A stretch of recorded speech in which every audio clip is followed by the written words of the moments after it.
रसूल बनते हैं।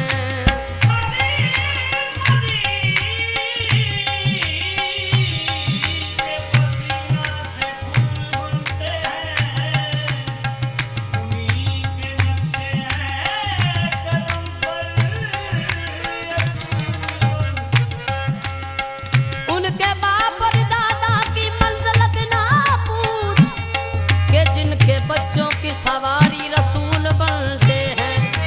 ईद दा दिन दोवें शहजादे मस्जिद नबवी दे विच आए।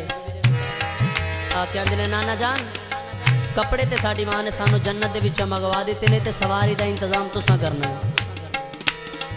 आख्या बेटा हसन बेटा हुसैन जैसी तुहाडी सवारी होवेगी कायनात ते किसी नूं ना मिली होवेगी। इसलिए निकल हुई पाक रसूल दी जात ने अपने पाक नवासियां नूं उठाया और कांधे ते बिठाया। मदीने दे चौका ला गए। वलैल दियां जुल्फां नूं वल दिता। एक जुल्फ पाक हसन नूं फड़ाई, एक जुल्फ पाक हुसैन नूं फड़ाई। जिधर पाक हसन मोड़न उधर मुड़ जान, जिधर पाक हुसैन मोड़न उधर मुड़ जान। खलीफा दोम हजरत उमर फारूक रजी अल्लाह ताला अन्हो देख के कहने लगे सुबहान अल्लाह किड्डी सोहनी सवारी है। तो पाक रसूल दी जात पाक जात फरमान लगे ऐ मेरे जान सारा सवारी दा ते जवाब कोई नहीं, तू ए गौर कर किड्डे सोहने सवार बैठे ने।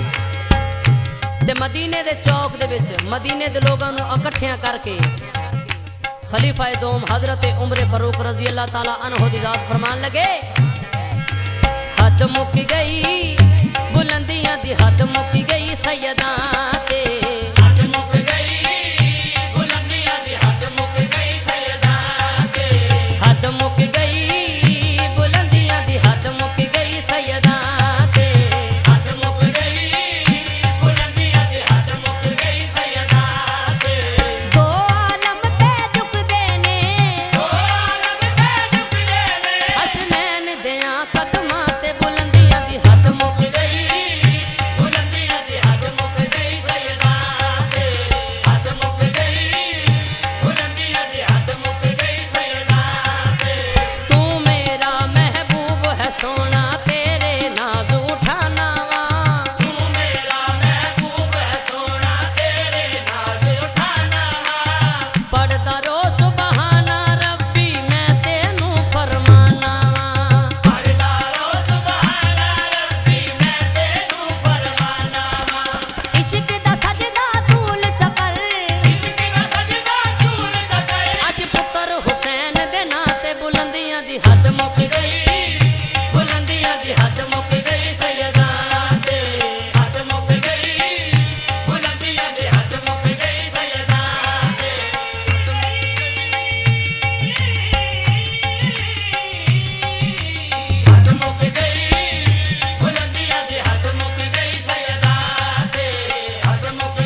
दी हद मुक गई सैयदां ते